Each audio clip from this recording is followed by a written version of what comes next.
Hi, in this video we're going to assume you're already familiar with our QuickMail tool, and I'm going to focus on only the new batch windows.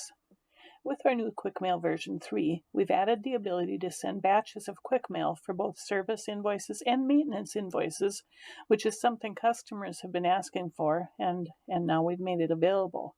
For both service and maintenance invoices, you can select to see open and or posted invoices in the windows, and then send QuickMail for as many as you'd like to do all at once.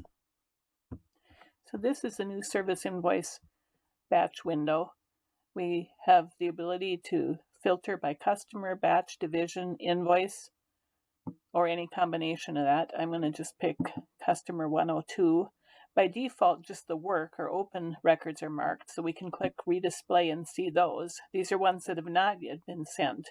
If I click sent and redisplay again, then we'll see the sent ones also. Or I can add history in too, redisplay, and we'll see all of those. We can sort by any of these column headings, so I could see just the ones that haven't been sent, posted, any of these amounts or whatever. If we click the email button, that'll send QuickMail just like we used to previously from the windows such as the service invoice window.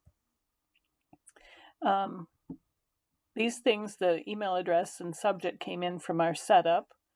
We can edit those if we want. I'm going to just leave as is. And I'll get the historical ones out of here again. We can mark all, unmark all, or just individually mark the ones we want to send.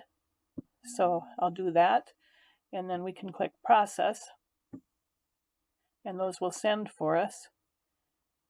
And then once it's done, it will get a message that it's complete, and then if there were any that failed, they would show up here in orange. And then let's take a quick look at our maintenance invoice batch window. This works the same way. I'm going to just mark work and sent and not put any filters in here. Click redisplay. The one thing that's different here is we have the column for master contracts. So if it's a master such as these three here, it'll show that master contract number rather than the individual contract number. And then other than that, it works the same way as the other window. So that was a real quick look at the new batch windows in QuickMail version 3. If you'd like to learn more about it or any of our other great tools, here's how you can get in touch with us. And thank you for watching.